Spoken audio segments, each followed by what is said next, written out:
ہماری زندگی میں جو امتحان ہوتے ہیں، ہماری زندگی میں جو ٹیسٹ آتے ہیں، ہماری زندگی میں جو مشکلات آتی ہیں، ان سے کیسے نپٹا جائے، کیونکہ کوئی انسان بھی اس سے خالی نہیں ہے.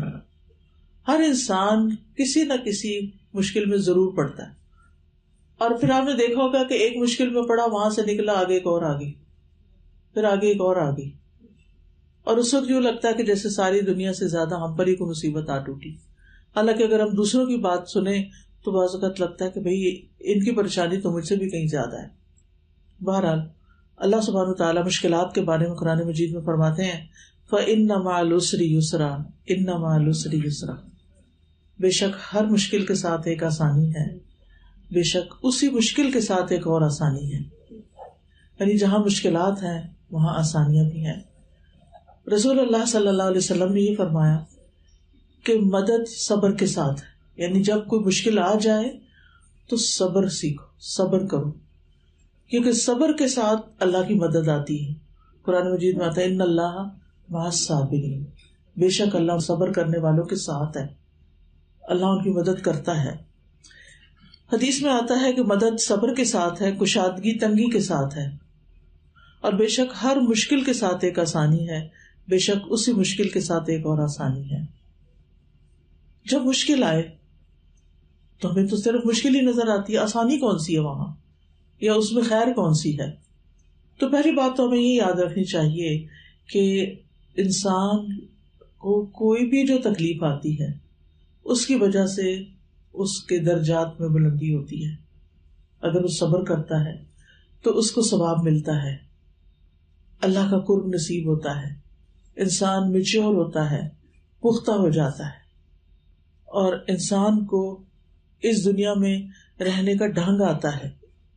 آپ نے دیکھا ہوگا کہ جو بچے، جو لوگ مشکلات سے نکلتے ہیں اور محنت کر کے آگے بڑھتے ہیں ان کی بات ہی کچھ اور ہوتی ہے، اور جن بچوں کو سونے کا نوالا ملتا ہے عام طور پر وہ بڑے ہو کر نکمے ہی ثابت ہوتے ہیں. تو مشکلات جو ہیں دنیا میں بھی انسان کو پختہ کرتی ہیں، اور آخرت میں تو خیر بہت سارے اجر و ثواب ہیں. نبی صلی اللہ علیہ وسلم نے فرمایا مسلمان جب بھی کسی پریشانی، بیماری، رنج و ملال، تکلیف اور غم میں مبتلا ہو جاتا ہے، یہاں تک کہ اگر اسے کوئی کانٹا بھی چبھ جائے تو اللہ تعالیٰ اس کو بھی اس کے گناہوں کا کفارہ بنا دیتے ہیں. یعنی ایک کانٹا بھی اگر چبھتا ہے تو اس سے بھی اس کو اجر ملتا ہے اور اس کے گناہ معاف ہو جاتے ہیں.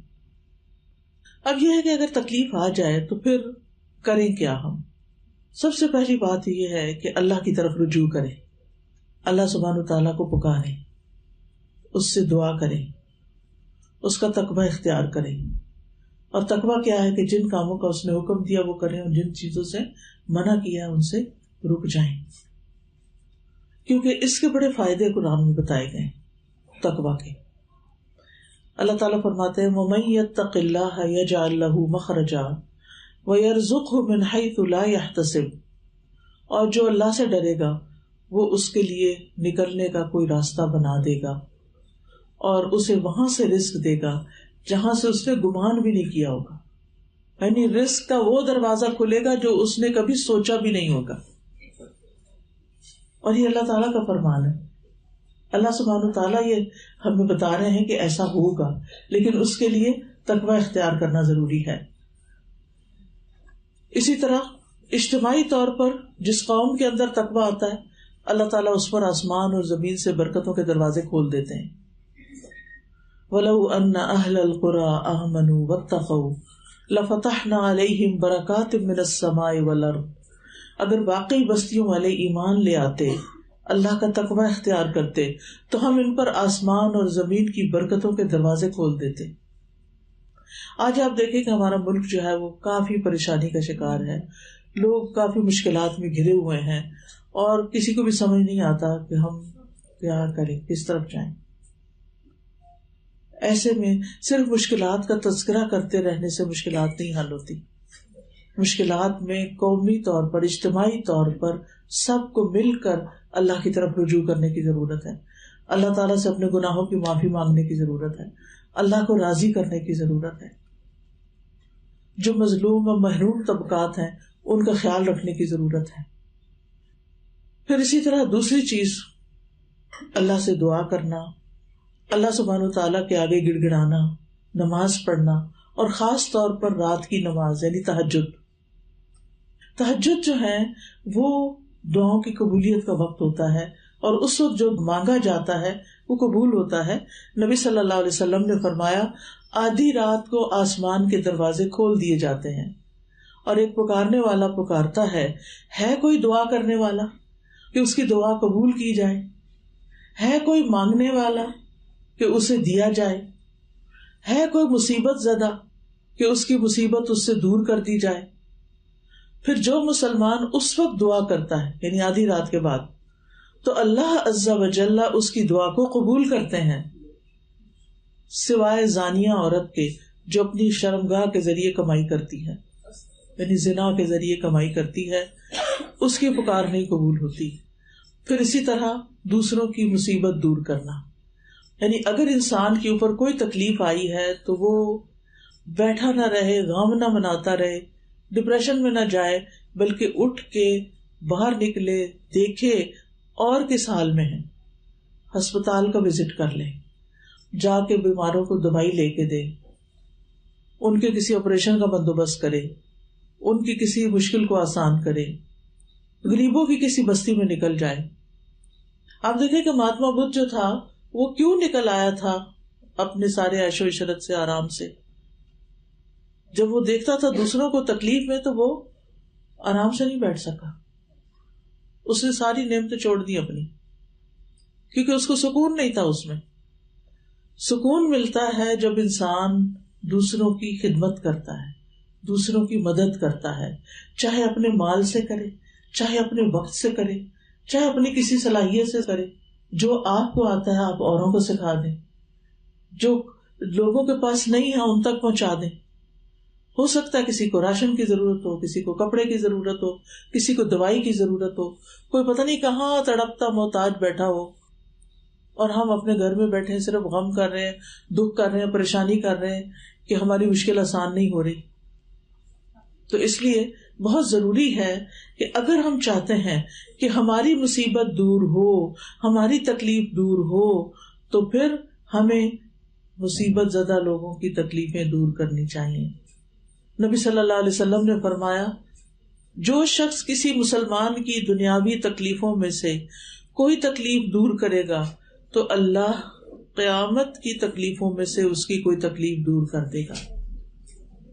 نہ صرف یہ کہ دنیا میں آسانی ہوگی بلکہ آخرت میں بھی. ایک اور حدیث میں آتا ہے، بخاری کی حدیث ہے، نبی صلی اللہ علیہ وسلم نے فرمایا ایک مسلمان دوسرے مسلمان کا بھائی ہے، اس پہ ظلم نہ کرے اور اس پہ ظلم ہونے بھی نہ دے، خود بھی نہ کرے اور کسی اور کو بھی نہ کرنے دے. جو شخص اپنے بھائی کی ضرورت پوری کرنے میں لگا ہوتا ہے اللہ اس کی ضرورت پوری کرنے میں لگ جاتا ہے. آپ دوسروں کی ضرورتیں پوری کریں، اللہ آپ کی کرے گا. اور جو شخص کسی مسلمان کے عیب کو چھپائے گا اللہ قیامت کے دن میں اس کے عیب کو چھپا دے گا. یعنی اگر کسی کی کوئی ایسی خامی پتہ چلی، کوئی خرابی پتہ چلی تو اس کو شہرت نہیں دینی چاہیے. پھر اسی طرح اگر آپ چاہتے ہیں کہ تنگی تکلیف میں آپ کی دعائیں سنی جائیں تو اس کے لیے ضروری ہے کہ آپ خوشحالی میں، آسودگی میں زیادہ سے زیادہ دعائیں کیا کریں.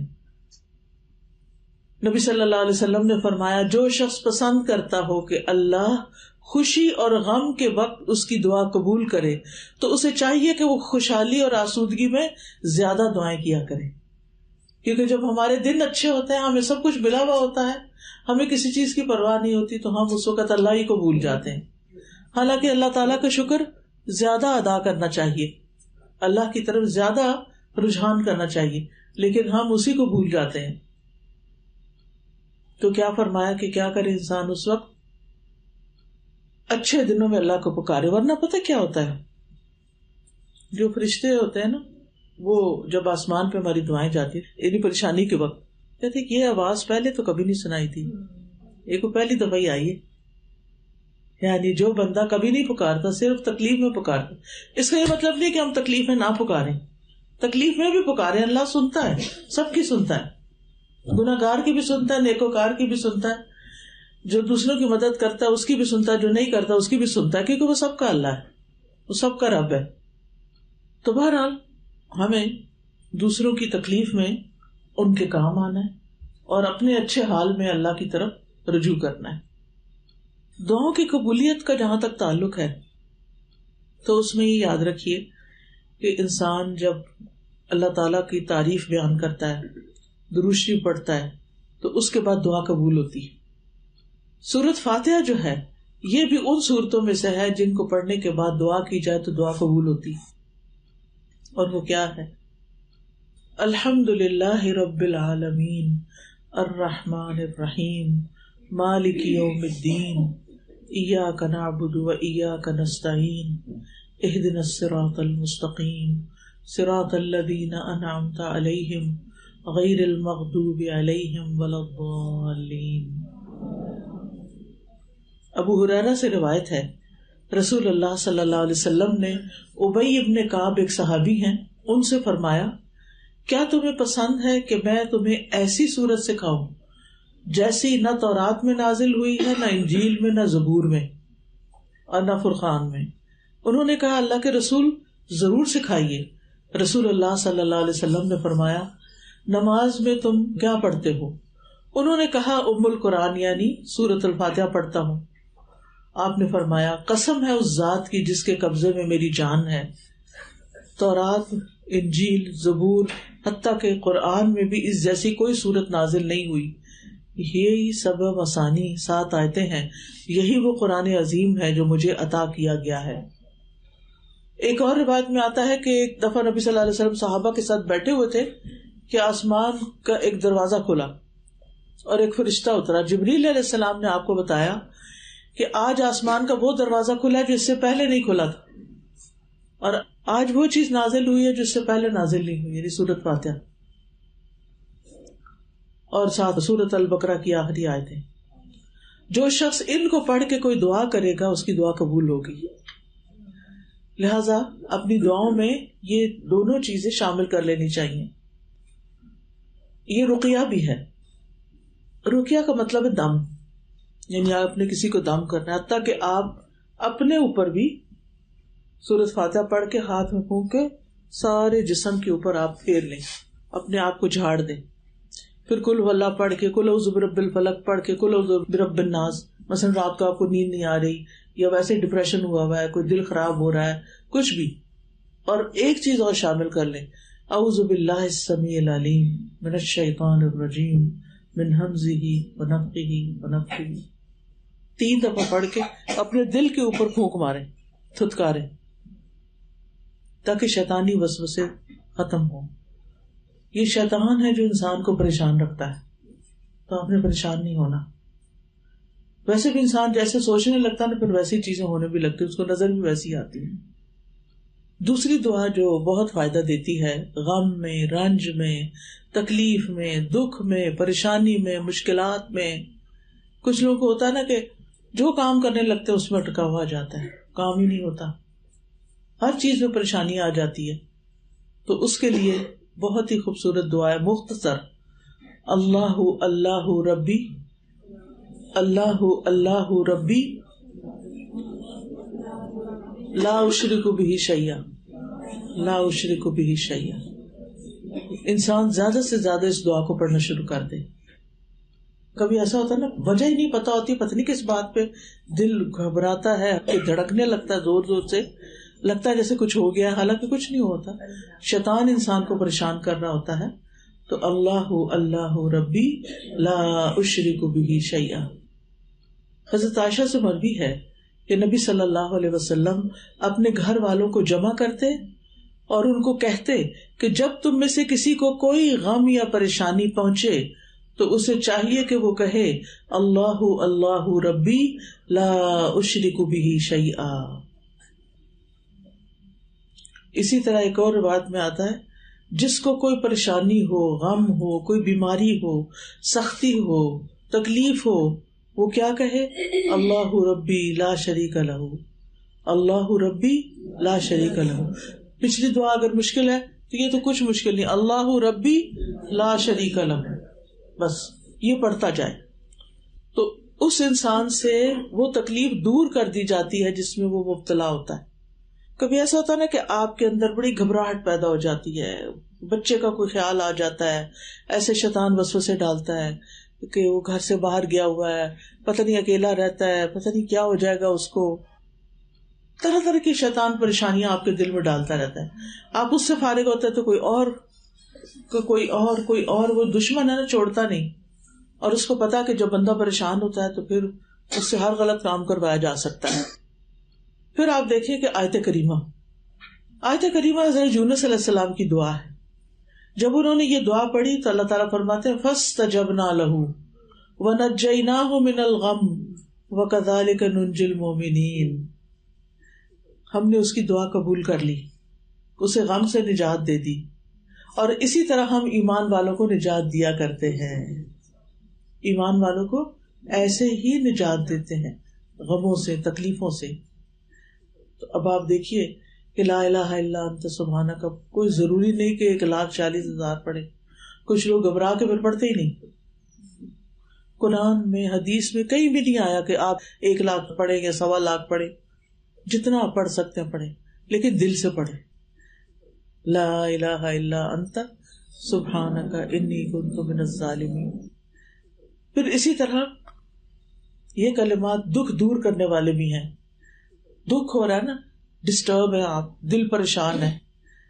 رسول اللہ صلی اللہ علیہ وسلم نے فرمایا کیا میں تمہیں ایسی چیز نہ بتا دوں کہ جب تم میں سے کسی آدمی کو رنج و الم کی اور دنیا کی آزمائشوں میں سے کوئی آزمائش آئے، وہ اس دعا کو پڑھے تو اس کی تکلیف دور ہو جائے. آپ سے کہا گیا کیوں نہیں؟ آپ نے فرمایا وہ مچھلی والے کی دعا ہے، لا الہ الا انت سبحانک انی کنت من الظالمین. پھر اسی طرح حسبنا اللہ و نعم الوکیل نعم المولا و نعم النصیر. حسبنا اللہ و نعم الوکیل نعم المولا و نعم النصیر. مشکل وقت میں، تکلیف اور گھبراہٹ کے وقت میں اگر آپ اس کو پڑھیں گے تو آپ کا ایمان بڑھ جائے گا. اسی طرح بعض اوقات آپ کو اچانک خبر سنتے ہیں اور آپ کا دل گھبرا اٹھتا ہے کہ پتہ نہیں اب کیا ہو جائے گا، آپ نروس ہو جاتے ہیں. تو اس وقت حسبی اللہ لا الہ الا هو علیہ توکلت وہو رب العرش العظیم. صبح شام ویسے بھی اگر آپ پڑھیں نا 7 دفعہ، حدیث میں آتا ہے کہ یہ ساری مشکلوں کو کفایت کرتی ہے. جب حضرت ابراہیم علیہ السلام کو آگ میں ڈالا گیا تھا تو اس وقت انہوں نے یہی کلمات پڑھے تھے، حسبی اللہ، حسبنا اللہ و نعم الوکیل، اللہ کافی ہے. اسی طرح لا حول ولا قوت الا باللہ العلی العظیم. گھبراہٹ شروع ہو ادھر سے پڑھنا شروع کر دیں، لا حول ولا قوت الا باللہ العلی العظیم. یہ ایسا کلمہ ہے جو عرش کے نیچے جنت کے خزانے میں سے ہے.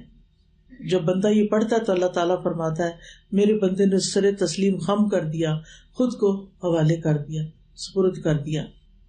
پھر اسی طرح کثرت سے استغفار جو ہے یہ بھی عذاب سے بچانے والا ہے. بیماریوں کا علاج بھی ہے استغفار، کیونکہ گناہ جو ہوتا ہے نا وہ دل پہ بوجھ ڈالتے ہیں.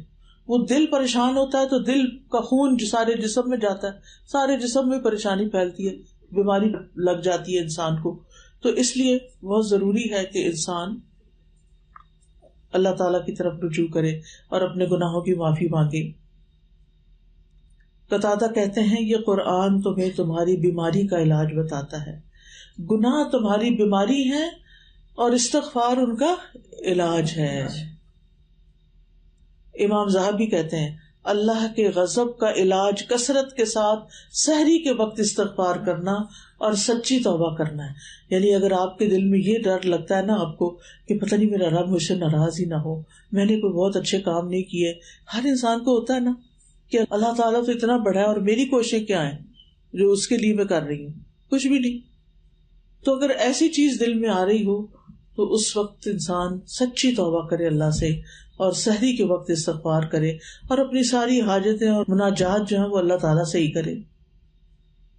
7ویں چیز ہے نبی صلی اللہ علیہ وسلم پر جب کوئی تکلیف آتی تھی تو یہ کلمات پڑھتے تھے، لا الہ الا اللہ العظیم الحلیم، لا الہ الا اللہ رب العرش العظیم، لا الہ الا اللہ رب السماوات و رب الارض و رب العرش الکریم. تو یہ دعا جو ہے یہ بھی بہت زبردست ہے. نبی صلی اللہ علیہ وسلم پریشانی کے وقت یہ پڑھا کرتے تھے. اگر کسی کو بھی ڈپریشن وغیرہ ہو تو آپ یہ پڑھ سکتے ہیں. پھر غم دور کرنے کی دعا ہے اللہم انی اعوذ بک من الہم والحزن والعجز والکسل والجبن والبخل وغلبۃ الدین وقہر الرجال. اس میں ساری چیزیں آ گئی. اے اللہ میں پناہ مانگتا ہوں ہم اور غم، عاجزی، سستی، بخل، بزدلی، قرض داری اور ظالم کے اپنے اوپر غلبے سے، کہ اللہ ہماری زندگی سے یہ ساری چیزیں نکال دے. پھر اللہ تعالیٰ کی صفات ہے یا حی یا قیوم برحمتک استغیث، کیونکہ جو شخص یہ دعا پڑھتا ہے اللہ سبحانہ وتعالیٰ اس کی تکلیف دور کر دیتا ہے. پھر اسی طرح اللہم رحمتک ارجو فلا تکلنی الی نفسی طرفۃ عین واصلح لی شانی کلہ لا الہ الا انت. اور پھر جو بیمار ہو، قریب ہو، اس کو آپ خود بھی دم کریں. خواتین بھی کر سکتی ہیں، اس کے لیے کوئی بہت بڑا پڑھا لکھا ہونا ضروری نہیں ہوتا. چھوٹی موٹی بیماریاں جو ہوتی ہیں گھر میں، آپ اپنے بچوں کے اوپر ان کے ماتھے پہ ہاتھ رکھ کے سورۃ فاتحہ پڑھ سکتے ہیں. ان کے جسم پہ ہاتھ پھیرتے پھیرتے جھاڑ سکتے ہیں ان کو قل هو اللہ، قل اعوذ برب الفلق اور قل اعوذ برب الناس پڑھ کے. تو یہ چند چیزیں ہیں جو ہمیں مشکلات کے وقت اللہ کی طرف رجوع کرتے ہوئے سچے دل سے پڑھنی چاہیے. انشاءاللہ اللہ تعالیٰ اسی زندگی میں خوشیاں عطا کر دیتا ہے. وآخر دعوانا ان الحمد للہ رب العالمین.